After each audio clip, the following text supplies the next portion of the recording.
Já queria começar passando a palavra à professora Marta Castilho, que é do Instituto de Economia da UFRJ. Professora, a senhora tem 20 minutos, por favor. Bom, eu queria agradecer o convite para participar desse evento.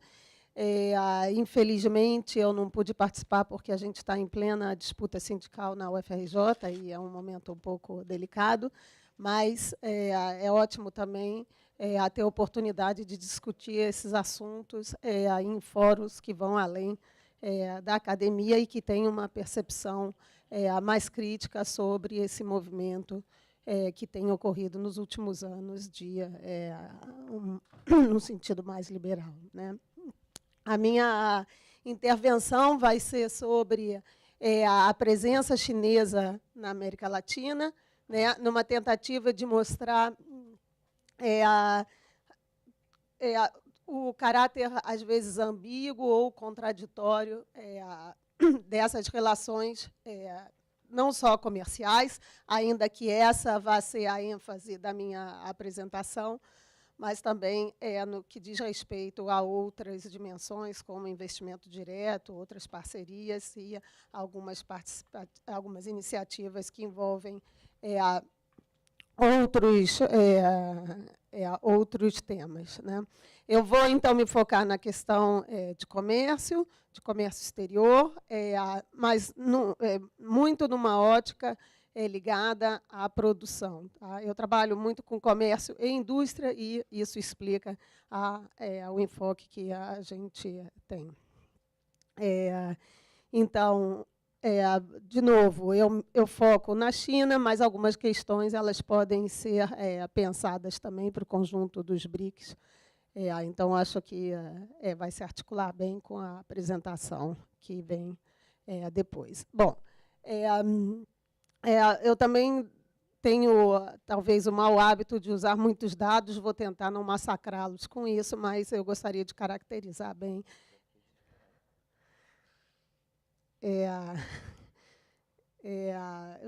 Mas eu vou tentar que isso não seja muito enfadonho.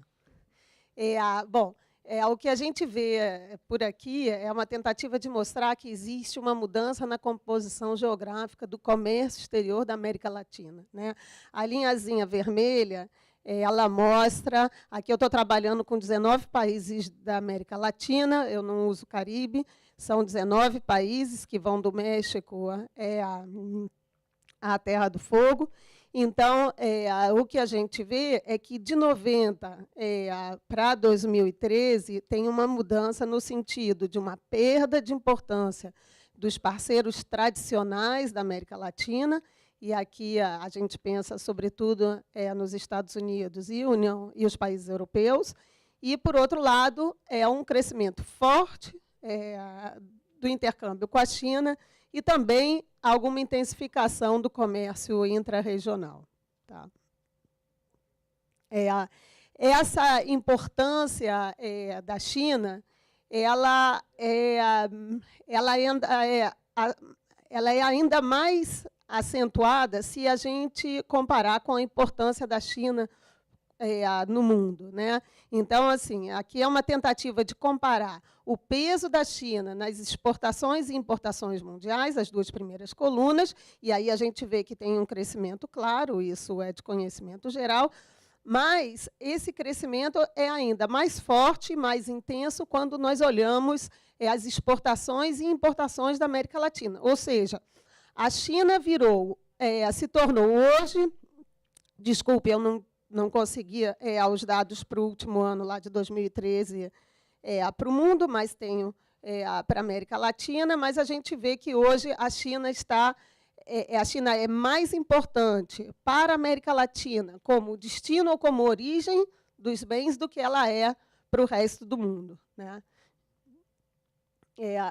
Mas tem que se chamar a atenção que, quando a gente está falando de América Latina, a gente está falando desses 19 países que a gente utiliza aqui, a gente está falando de duas realidades um pouco diferentes. Tá?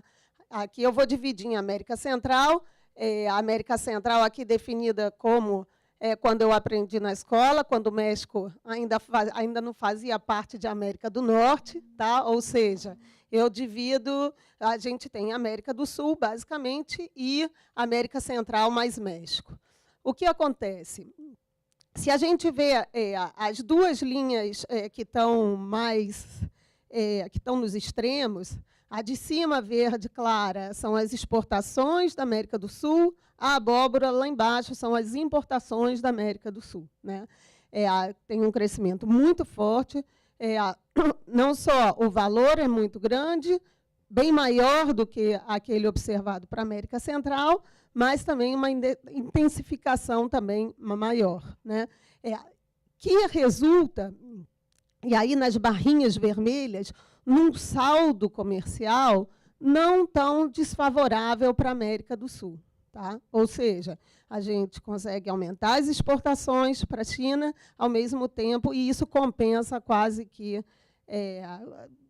bom, isso se agravou, isso vem mudando nos últimos anos, mas, de certa forma, compensa as crescentes importações provenientes da China pelos países da América do Sul. Essa não é a realidade da América Central e a do México, cujas importações cresceram bastante, porém, dada a especialização que eles têm de exportações, as exportações cresceram muito menos. Por conseguinte, as barrinhas verdes mostram um déficit comercial crescente, né? Na realidade, todos nós, a América Latina inteira, importa muito da China, importa, em geral, muitos manufaturados, e aí depois eu vou detalhar um pouquinho mais, mas como as exportações de produtos primários, produtos intensivos em recursos naturais, é mais forte para a América do Sul,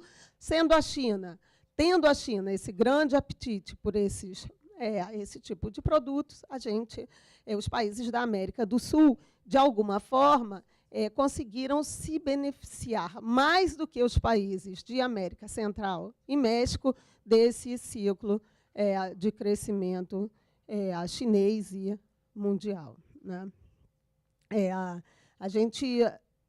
Então, eu queria chamar a atenção para esse fato, essa diferença desses dois grupos de países, e também chamar a atenção, muito se fala, e com total justeza, que a aceleração das exportações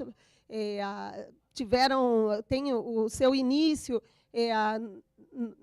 pelos anos de 2003, em torno de 2003, por conta do início do ciclo de aumento dos preços das commodities, ok. Mas, e de fato, a gente vê que o comércio se intensifica a partir daí, mas o que a gente percebe é que, no caso do comércio com a China, se existe um grande salto, é a partir da crise de 2008. Tá?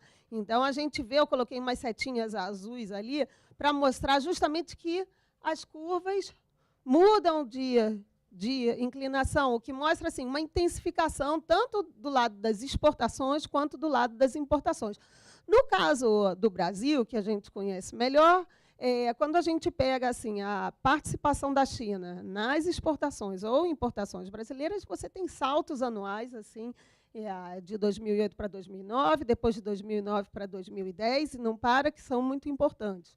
Então, esse é um momento importante. Quando o mundo começa a desacelerar, a China consegue ainda ganhar mercado aqui dentro e também continua a absorver parte parte significativa das nossas exportações, né, se tornando justamente um dos principais destinos, o principal parceiro, no caso do Brasil, para as exportações. Tá? Qual o perfil desse comércio?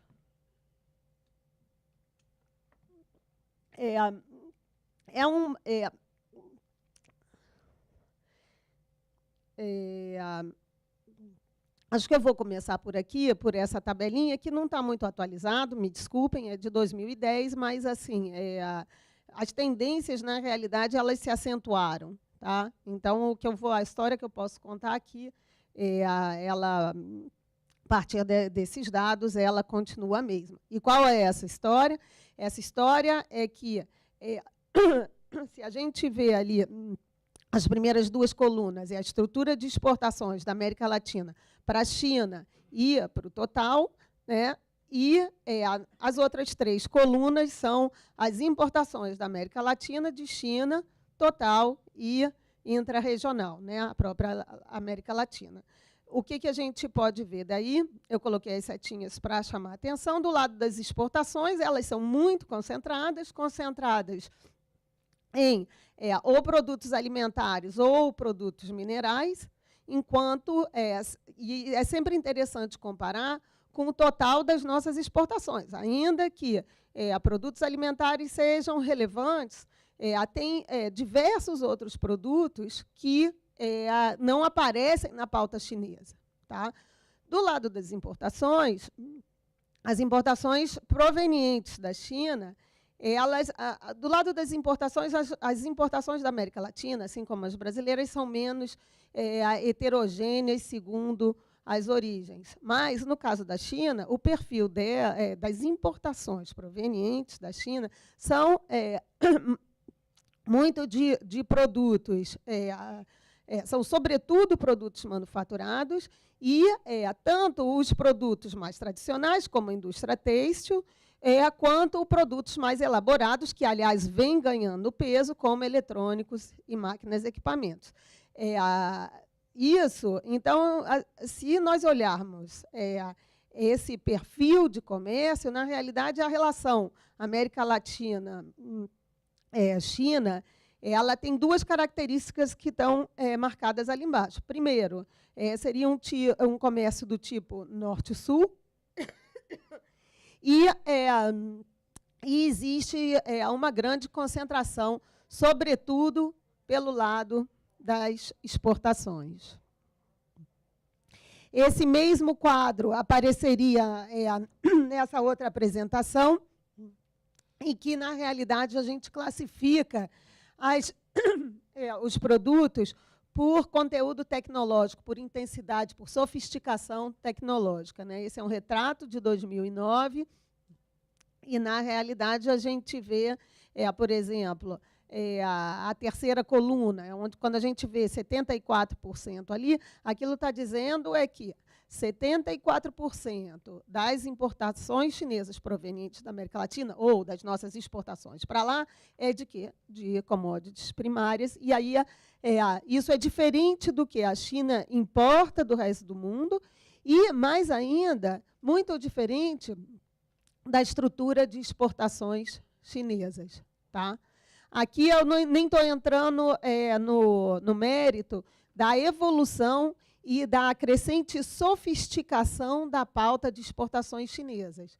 Tá? Eu acho que isso é um outro elemento que deve ser considerado, mas a gente não precisa se alongar nisso.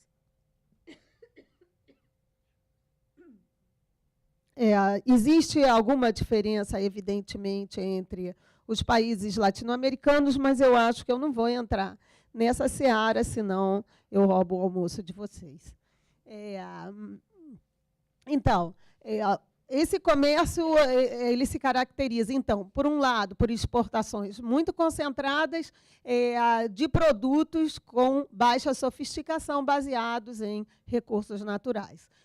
Do lado das importações, baixa concentração, com uma diversificação maior de manufaturados, que vão desde aqueles produtos mais tradicionais, que usam intensivos em mão de obra, como têxteis, brinquedos e outras coisas, até calçados, até produtos mais sofisticados, como eu mostrei antes. Bom, feito esse primeiro retrato,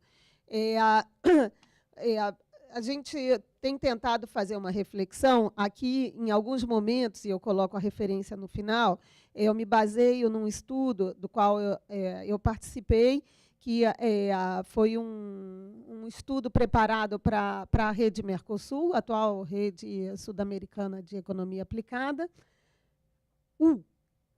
que conta tudo isso. Eu coloco a referência no final.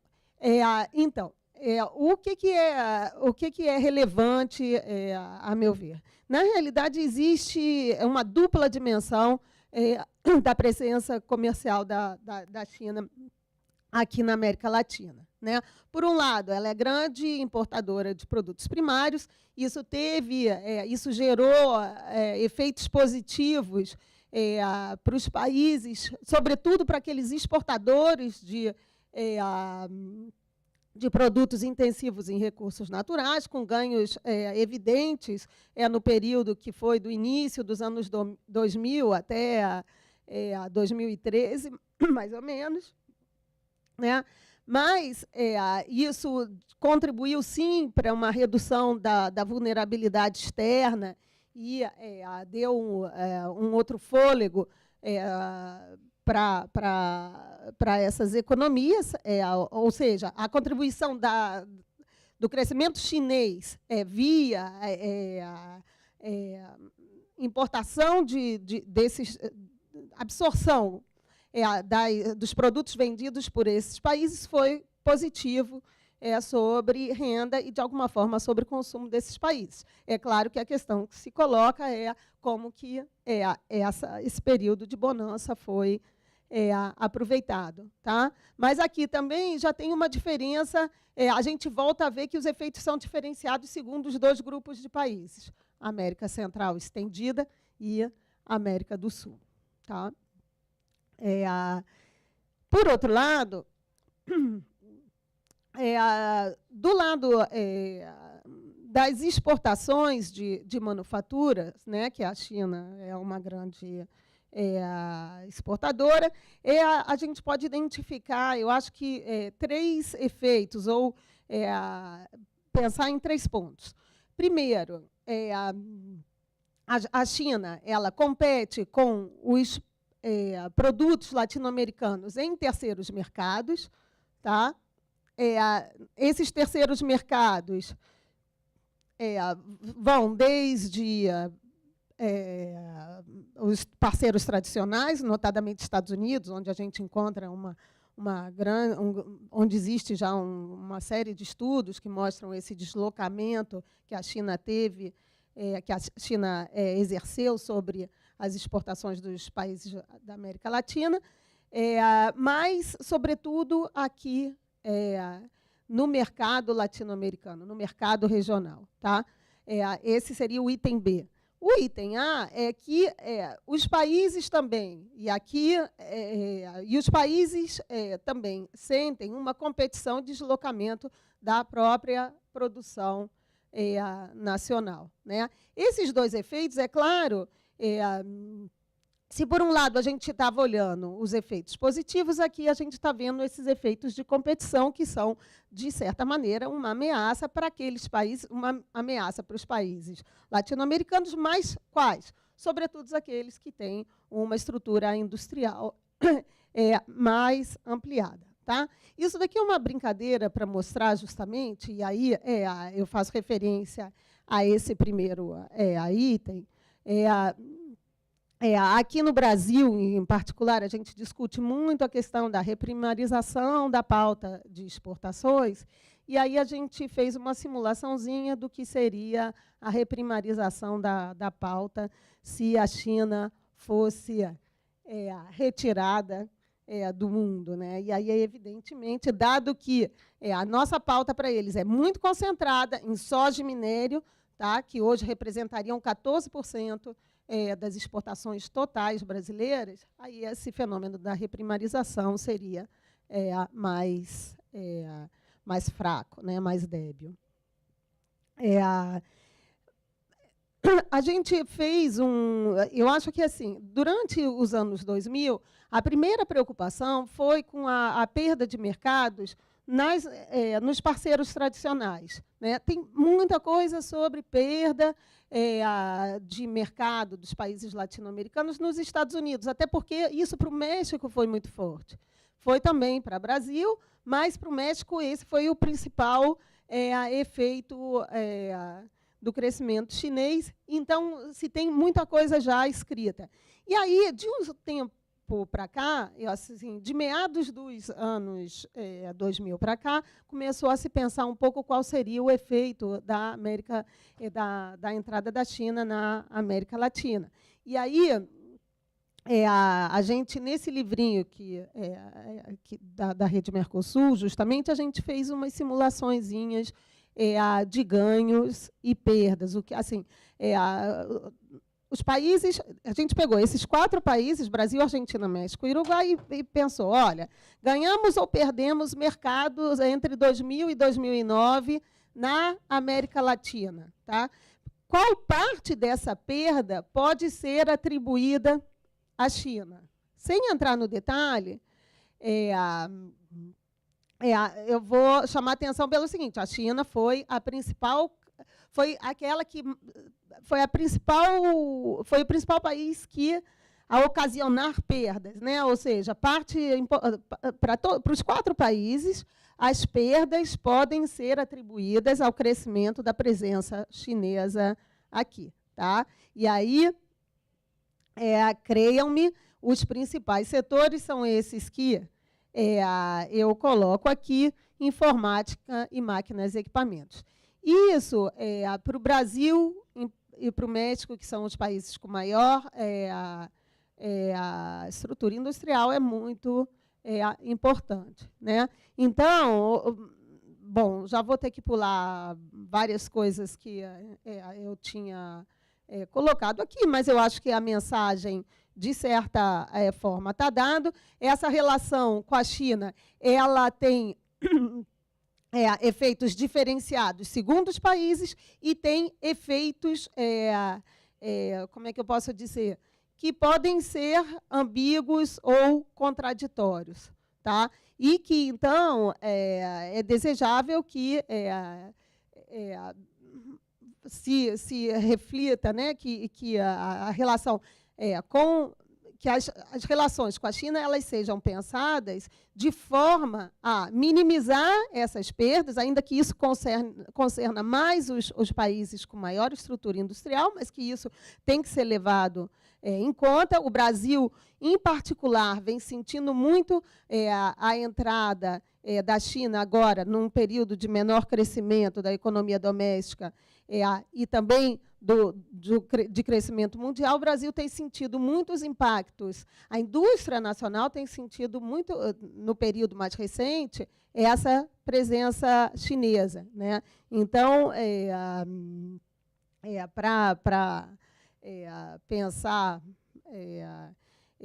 o que eu queria aqui chamar a atenção é que tem que se reconhecer, sim, que tem um impacto positivo dessas relações, que pode estar um pouco comprometido ou minimizado com a reversão do crescimento econômico chinês, mas que tem que se pensar políticas que resguardem a economia, o parque produtivo nacional dessa competição crescente. Bom, eu espero, talvez a gente possa discutir um pouquinho mais no debate.